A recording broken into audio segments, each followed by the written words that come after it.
লিও একজন অভিজ্ঞ পাইলট। প্রতিদিনের মতো সে ডিউটিতে যাওয়ার জন্য রেডি হচ্ছে।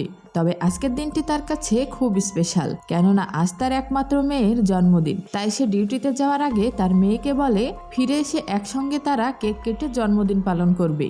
এ কথা বলে সে এয়ারপোর্টের উদ্দেশ্যে চলে যায়।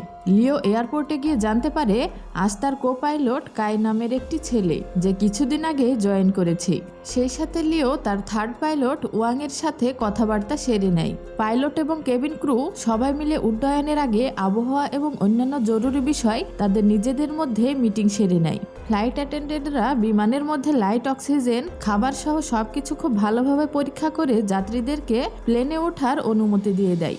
প্লেন টেক অফ করার কিছুক্ষণের মধ্যেই একজন ফ্লাইট অ্যাটেন্ডেন্টের সঙ্গে একজন যাত্রীর মোবাইল ফোন সুইচ অফ করা নিয়ে বাকবিতণ্ডা হয়। তখন ওই ফ্লাইট অ্যাটেন্ডেন্টের সিনিয়র এসে পরিস্থিতি সামলে নেয়। প্লেন খুব সুন্দরভাবে চলছিল এবং সবাই নিজেদের মতো ব্যস্ত ছিল, কিন্তু তারা কেউই জানতো না যে তাদের সামনে কি ভয়ঙ্কর পরিস্থিতি অপেক্ষা করছে। কিছুক্ষণের মধ্যে প্লেনটি দুলতে শুরু করে। তখন লিও কন্ট্রোল রুমের সাথে যোগাযোগ করে জানতে পারে খারাপ ওয়েদারের কারণেই এমনটি হচ্ছে। তো তখন তারা পাইলটের কন্ট্রোল রুম থেকে অনুমতি নিয়ে প্লেনটিকে আরো বেশি উচ্চতায় নিয়ে যায়, যাতে বাতাসের তারতম্য কিছুটা কম থাকে।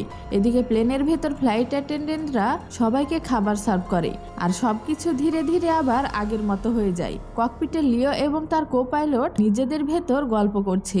তাদের কথাবার্তার এক পর্যায়ে লিও একটা শব্দ শুনতে পায় আর লক্ষ্য করে প্লেনের সামনে উইন্ডফিল্ডে ফাটল ধরেছে। তো তারা বুঝতে পারে এটা মোটেও ভালো লক্ষণ নয়। তাই তারা দ্রুত বিষয়টি এয়ার ট্রাফিক কন্ট্রোলকে জানায়। এখান থেকে তাদের আরো উঁচুতে উঠতে বলা হয়, যাতে বাতাসের চাপ কিছুটা কম থাকে। কিন্তু তাদের কথোপকথন শেষ হতে না হতেই বিকট আওয়াজ করে প্লেনের উইন্ডশিল্ড সম্পূর্ণ ভেঙে যায়। প্রচন্ড বাতাসের বেগে কায় জানালা দিয়ে অর্ধেক বেরিয়ে যায়, কিন্তু লিও তার সমস্ত শক্তি দিয়ে তাকে ভেতরের দিকে টেনে ধরে।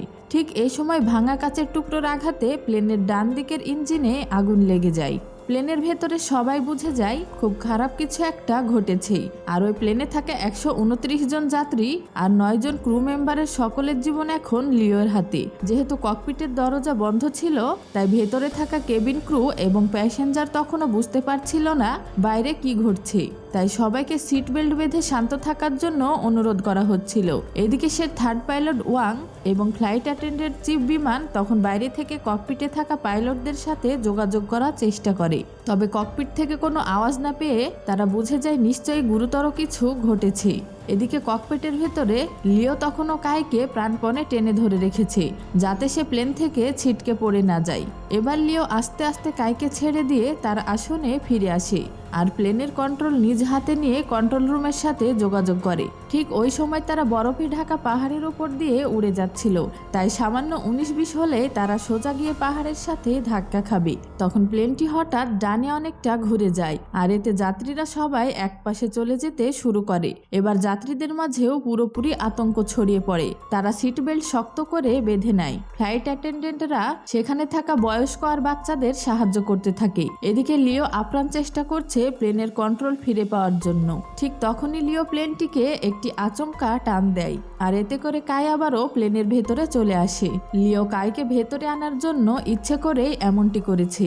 তবে এতে ককপিটের দরজা আচমকা খুলে যায়। প্রচন্ড বাতাসের চাপে সবকিছু এলোমেলো হয়ে যেতে শুরু করে। এবার যাত্রীদের সামনে অক্সিজেন মাস্ক নেমে আসে আর ফ্লাইট অ্যাটেন্ডেন্টরা অনেক কষ্ট করে সবাইকে অক্সিজেন মাস্ক পরতে সাহায্য করে। এরপর ওয়াং অনেক কষ্ট করে ককপিটে প্রবেশ করতে সক্ষম হয়। সেখানে গিয়ে ওয়াং দেখতে পায় প্রচন্ড ঠান্ডায় লিও কাঁপছে আর অক্সিজেনের অভাবে প্রায় অজ্ঞান হয়ে যাচ্ছে। তখনই ওয়াং লিওর মুখে একটি অক্সিজেন মাস্ক দিয়ে দেয় আর কোনো মতে বোতাম টিপে প্লেনটিকে আরো নিচুতে নিয়ে আসে। কন্ট্রোল অফিসের সাথে তাদের যোগাযোগ বিচ্ছিন্ন হয়ে যায়। তাই আশেপাশের এয়ারপোর্টের ফ্লাইট ক্যান্সেল করে সব রানওয়ে খালি করে দেওয়া হয়, যাতে ইমার্জেন্সি ল্যান্ডিং করতে পারে। সেই সাথে পুলিশ এবং ফায়ার সার্ভিস সবকিছু নিয়ে যে কোনো খারাপ সিচুয়েশন মোকাবেলার জন্য প্রস্তুত হয়ে যায়। আর কন্ট্রোল রুম থেকে 3টি ফ্লাইট জেট পাঠানো হয়, যাতে তারা গিয়ে ওই প্লেনটিকে খুঁজে বের করে লিওর সাথে যোগাযোগ করতে পারে। আসলে নিচে বসে থাকা সবাই যা কিছুই করুক না কেন, প্লেনে থাকা সব মানুষের জীবন এখন কেবলমাত্র লিওর হাতে। তখন বিমান থেকে সকলকে জানিয়ে দেওয়া হয় যে তারা ককপিটের প্রেসার লস করেছে, তাই সকলকে সিট বেল্ট বেঁধে শক্ত হয়ে বসতে বলে। কন্ট্রোল রুম থেকে তখন বলা হয় লিওদের সামনে বরফে ঢাকা বিশাল পাহাড় রয়েছে, আর সেখান থেকে যেতে হলে তাদেরকে আরো 3000 মিটার নিচ দিয়ে যেতে হবে, নইলে তারা পর্যাপ্ত অক্সিজেন পাবে না। এটা লিওর জন্য একরকম সুইসাইড করার মতো, কেননা মাত্র একটি ইঞ্জিন তখন কাজ করছে, আর ককপিটে ঝড়ের গতিতে বরফের টুকরা আর বাতাস ঢোকার কারণে তাদের সামনে কি রয়েছে সেটা দেখাও অসম্ভব হয়ে পড়েছে। তাই পাহাড়ের ভেতর দিয়ে যাওয়ার সময় প্লেন যে কোনো সময় পাহাড়ে ধাক্কা খেতে পারে। এদিকে নিচে সাধারণ মানুষ ওই প্লেনের খারাপ পরিস্থিতির কথা জানতে পেরে যায়। ওই প্লেনে থাকা যাত্রীদের আত্মীয় স্বজনেরাও এয়ারপোর্টে এসে কান্নাকাটি করতে থাকে। এদিকে প্লেনের ভেতর যাত্রীরা আস্তে আস্তে ধৈর্য হারিয়ে ফেলতে থাকে। তাদের মধ্যে একজন যাত্রী উঠে কি হয়েছে সেটা দেখার জন্য ককপিটের দিকে যেতে থাকে, আর অন্য একজন ফ্লাইট অ্যাটেন্ডেন্টকে খাবার ট্রলি দিয়ে আঘাত করে। তখন বিমানের চিফ তাদের সামনে এসে দাঁড়ায় আর খুব প্রফেশনালিজমের সাথে বলে যে যা কিছুই হোক না কেন এখন তাদেরকে পাইলটের ওপর ভরসা রেখে নিজেদেরকে শান্ত রাখতে হবে। এদিকে ককপিটে ওয়াং যথাসম্ভব চেষ্টা করছে লিওকে উষ্ণ রাখতে। লিও ঝড়ের মধ্য দিয়ে প্রাণপণ চেষ্টা করে প্লেনটিকে সামনে এগিয়ে নিয়ে যেতে থাকে। এদিকে লিওর ওয়াইফ তখন তাদের মেয়ের জন্মদিন পালনের জন্য খাবার তৈরি করছিল। ঠিক তখনই সে লিওর বিপদে পড়ার খবরটি জানতে পারে, কিন্তু সে বিচলিত না হয়ে তাদের মেয়েকে সান্ত্বনা দিতে থাকে। এদিকে প্লেনের ভেতর লিও আস্তে আস্তে বেহুশ হয়ে যেতে শুরু করে, আর সে তার চোখের সামনে দেখে তার মেয়ের জন্মদিনে সে কেক কাটছে, কিন্তু পরক্ষণে ওয়াং লিওকে জাগিয়ে দেয়। এরপর লিও ওই কালো মেঘের মধ্য দিয়ে রাস্তা খুঁজে খুঁজে প্লেন চালিয়ে নিয়ে যেতে থাকে। কন্ট্রোল রুমে থাকা সবাই রাডারে দেখতে পায় প্লেনটি সুউচ্চ পাহাড়ের ফাঁকফোকর আর কালো মেঘের ঝড়ের ভেতর দিয়ে সামনে এগোচ্ছে। তখন প্লেনের পরিস্থিতি আরো খারাপ হয়ে যায়। প্রচন্ড ঝাঁকুনিতে উপরে থাকা লাগেজগুলো তাদের গায়ে পড়তে শুরু করে, আর নিচে থাকা সবাই মনে প্রাণে দোয়া করছিল। কিন্তু হঠাৎই প্লেনটি রাডার থেকে অদৃশ্য হয়ে গেলে সবকিছু যেন থমকে যায়, আর সবাই বোঝা যায় প্লেন ক্র্যাশ করেছে। কিন্তু না, আশ্চর্যজনকভাবে যাত্রীরা তখনও জীবিত ছিল, আর প্লেনটিও চলছিল। এবার লিও প্লেনের রাডার টেনে দেয়, আর প্লেনটি অনেক উঁচুতে নিয়ে যেতে শুরু করে। এতে করে প্লেনের ভেতরের কম্পন আরও বেড়ে যায় এবং পরিস্থিতি ক্রমশ খারাপের দিকে যায়। আর লিওর মাথায় তখন শুধু একটা কথাই চলছিল, তা হলো ওই প্লেনে থাকা 119 জন যাত্রীর জীবন এখন তার হাতে। অনেক চেষ্টার পর অবশেষে প্লেন ওই মেঘের ভেতর থেকে বেরিয়ে আসে, আর সেই সাথে পরিস্থিতিও স্বাভাবিক হয়ে যায়। মৃত্যুকে খুব কাছ থেকে দেখা এই যাত্রীরা এবার নিজেদের মধ্যে তাদের সিক্রেট বিষয়গুলো নিয়ে কথা বলতে শুরু করে। অনেকে তাদের জীবনের শেষ ভিডিও বানায় তাদের প্রিয়জনদের উদ্দেশ্যে রেখে যাওয়ার জন্য। ঠিক তখনই প্লেনটি আরও অনেক নিচুতে চলে আসে, যেখানে পর্যাপ্ত অক্সিজেন রয়েছে, আর পাইলট আরও ভালোভাবে দেখার জন্য তার অক্সিজেন মাস্কটি খুলে নেয়। সেই সাথে তারা আবারও কন্ট্রোল রুমের সাথে যোগাযোগ করতে সক্ষম হয়। কন্ট্রোল রুম থেকে তাদেরকে বলা হয় ইমার্জেন্সি ল্যান্ডিং করার জন্য।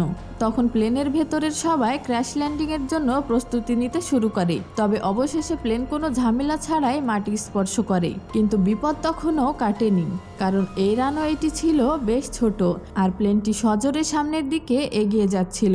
কিন্তু শেষ মুহূর্তে তারা এসে সজোরে রাডার টেনে দেয়, আর এতে প্লেন একদম শেষ মাথায় এসে থেমে যায়। এই দৃশ্য দেখে সবাই কাঁদতে শুরু করে। তখন লিও মাইক হাতে নিয়ে সবার উদ্দেশ্যে ক্ষমা চায় এমন দুর্যোগপূর্ণ উড়ানের জন্য, আর প্লেনে থাকা সবাই লিওকে তাদের জীবন বাঁচানোর জন্য ধন্যবাদ দিতে থাকে। এরপর একে একে প্লেনে থাকা সব যাত্রীরা বাইরে এসে তাদের প্রিয়জনকে জড়িয়ে ধরে। কর্তৃপক্ষ থেকে লিওকে এতগুলো যাত্রীর জীবন বাঁচানোর জন্য সাহসী পাইলট উপাধি দেওয়া হয়। এরপর লিও পকেট থেকে ফোন বের করে বাসায় ফোন করে বলে সে কিছুক্ষণের মধ্যে মেয়ের জন্মদিন সেলিব্রেট করবে। সেই সাথে প্লেনে থাকা বাকি যাত্রীরা জীবনের একটি ভয়ঙ্কর প্লেন ভ্রমণের অভিজ্ঞতা নিয়ে যার যার গন্তব্যের উদ্দেশ্যে চলে যায়, আর সবার কাছে ওয়ান ম্যান আর্মি হয়ে থেকে যায় পাইলট লিও।